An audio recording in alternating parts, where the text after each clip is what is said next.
दिव्य आध्यात्मिक ज्ञान में आप लोगों को स्वागत है। दोस्तों, आज की जो वीडियो है, हर मनुष्य, हर प्राणी सुख की खोज करते हैं।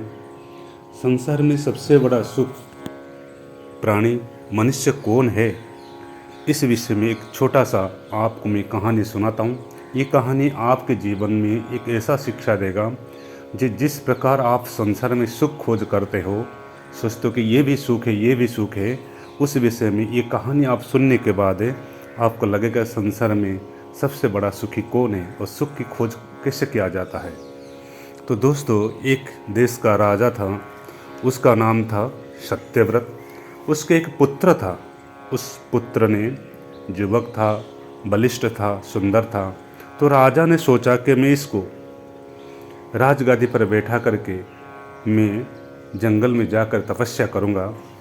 लेकिन दैवी की गति बड़ी गहन है, कल क्या होगा किसको पता नहीं। और जो मनुष्य आज धनवान है, कल कंगाल की दर्दनाक हालत में आ जाता है। जो सुदृढ़ शरीर वाला है, कल वो बीमार हो जाता है। तो इसी प्रकार राजा के पुत्र राजकुमार एक विशेष असाध्य रोग से पीड़ित हो गया। राजा ने अपने राज्य में ये प्रचार किया कि कोई भी व्यक्ति, अगर कोई भी राजवैद्य अगर मेरे पुत्र को असाध्य रोग से ठीक कर देगा तो मैं उसको बहुत धन संपत्ति दूंगा। बहुत सारे वैद्य, बहुत लोग आए, लेकिन उनको पुत्र को कोई ठीक नहीं कर पाए। राजा बहुत दुखी हो गए थे। राजा के एक गुरु थे, उनका नाम था ज्ञानानंद। बड़े बुद्धिमान थे। ज्ञानानंद ने देखा कि अगर राजा इस प्रकार पुत्र के जो रोग में अत्यंत व्याकुल हो चुके हैं, राज कार्य छोड़ चुके हैं, राज्य का स्थिति दयनीय है, तो उन्होंने सोचा कि इनको कैसे समझाओ। देखिए, दुख के समय में ज्ञान की बात करना तो है, लेकिन युक्ति से करना है। तो राजा ने सोचा कि राजा को ऐसा युक्ति क्या दिया जाए जो उनके मन में पुत्र का मोह भी नष्ट हो जाए और ज्ञान भी उत्पन्न हो जाए। ये गुरुओं का काम है, आचार्यों का काम है संसार में ऐसे व्यक्ति को। लेकिन आप यदि सीधा उनको ज्ञान की बात सुनाएंगे तो आपके बात ग्रहण नहीं करेंगे। तो ज्ञानानंद ने राजा को जाकर बोला, हे राजन, आपके पुत्र को मैं ठीक कर सकता हूँ। मेरे घर में एक वैद्य आए हैं, उन्होंने दवाई ऐसे बनाए कि आपको पुत्र को ठीक कर सकते हैं, लेकिन उनने एक शर्त रखा है कि उनने 1 रुपया चाहिए और वो रुपया किसी सुख व्यक्ति के पास ही लाना चाहिए। संसार में सबसे ज़्यादा जो सुखी है, सदा ही सुखी है, जिसको जीवन में कभी दुख नहीं है, उस व्यक्ति के पास यदि वो पैसा 1 रुपया लेंगे तभी उस दवाई आपको देंगे, तभी दवाई काम करेगा।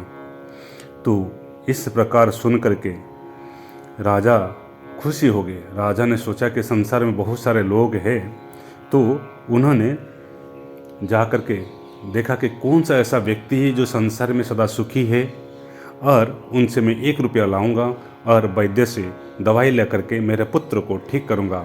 राजा ये सोच करके अपने महल से निकल करके संसार में, गांव में घूमने लगा।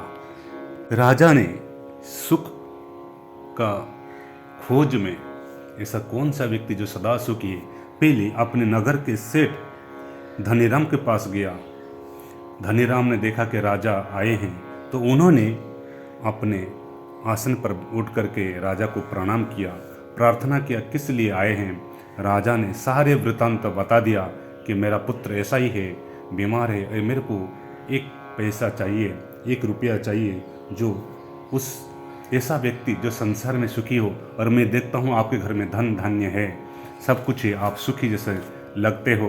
तो राज सेठ ने कहा, मैं सुखी नहीं हूँ, क्योंकि धन, खेती बाड़ी, पुत्र तथा इज्जत सब कुछ प्राप्त है, परंतु मेरे घर में स्त्री बड़ी कर्कशा है।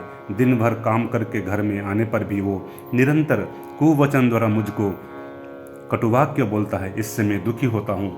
संसार में ऊपर से मैं सुखी तो लग रहा हूँ, लेकिन जीवन भर मैं दुखी रहता हूँ। मेरा परिवार, मेरा पुत्र आदि भी मेरे को कटु वचन बोलते हैं, वृद्ध हो गया हूँ, इसलिए संसार में मैं सुखी नहीं हूँ। हे राजन, आप और किसी के घर में खोज लीजिए। तभी राजन वहाँ से उठ करके आगे चले। चलते चलते नगर के दूसरे एक सेठ के घर के पास गए तो उनके गद्दी पर बैठे सेठ ने देखा कि राजन आ रहे हैं, उनको उनकर प्रणाम किया।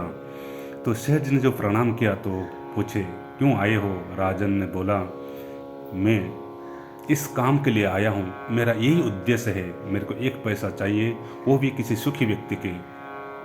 सेठ ने कहा, हे राजन, आप सोचते हैं कि मैं संसार में सबसे बड़ा सुखी मैं हूँ, लेकिन मैं सुखी नहीं हूँ, क्योंकि मैं अपने कार्य में, अपने व्यापार में लाभ, घाटा एवं फल संतोषजनक नहीं मिलने से मेरे को बड़ी दुखी होता है।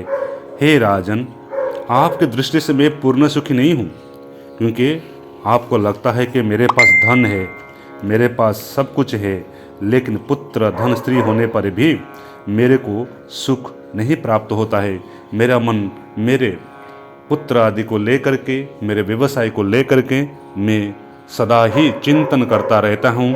इसलिए जीवन में मेरे को कभी भी सुख प्राप्त नहीं होता है। बाहर से मेरे को लगता है कि मैं बहुत सुखी हूँ, लेकिन अंदर से मैं बहुत दुखी हूँ। इसके बाद राजा उस नगर से आगे चले।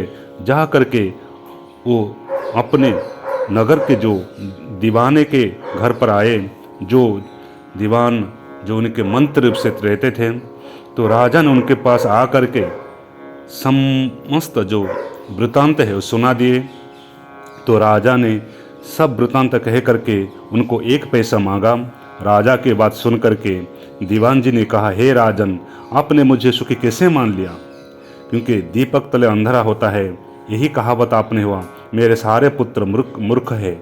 वो देखिए, एक भी तो अभी शराब के नशे में बेहोश पड़ा है, दूसरा मेरी बात नहीं मान करके वेश्या आदि घर के निवास करता है, दूसरा अपने घर से पैसा चोरी करके ले जाता है, इसलिए अपनी कमाई का वो ऐसे ही उड़ा देता है। इसी प्रकार मेरा जीवन, मेरा कमाई ऐसे ही चला जाता है। मैं सदा असंतुष्ट, असुखी, दुखी रहता हूँ। ये मूर्ख पुत्र को उत्पन्न करके जो उनके पास ज्ञान नहीं है, इसलिए मैं ऊपर से मेरे पास धन और रत्न होने पर भी अंदर से मैं दुखी हूँ। हे राजन, मैं आपको एक पैसा कैसे दे सकता हूँ, क्योंकि संसार से सबसे सुखी व्यक्ति मैं नहीं हूँ, इसलिए आप और कहीं जाइए। राजा वहाँ से निकल करके एक बड़ा दूसरे देश में गए हैं, जहाँ राजा अन्य सत्यव्रत जी थे। तो उन्होंने सत्यव्रत जी को देख करके, तो दूसरे जो राजा है उनके पास देखे कि बहुत धन संपत्ति है, वैभव है। तो राजा ने सोचा कि ये व्यक्ति संसार में, क्योंकि ये तो हमसे भी बड़ा है, हो सकता है ये सुखी हो सकते हैं।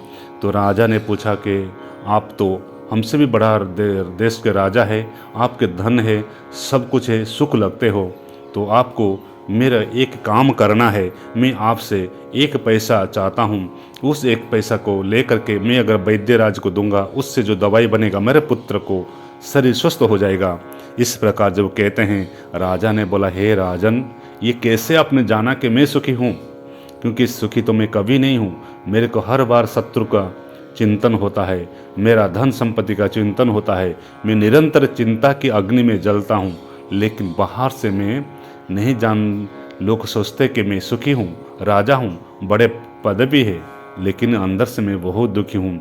संसार को लेकर के, मेरे घर को लेकर के, देश को लेकर के मैं चिंता करता रहता हूँ। मेरे को कभी सुख नहीं मिलता है, लेकिन आपकी दृष्टि में मैं सुखी पुरुष नहीं हूँ, इसलिए मैं आपको ये रुपया नहीं दे सकता हूँ।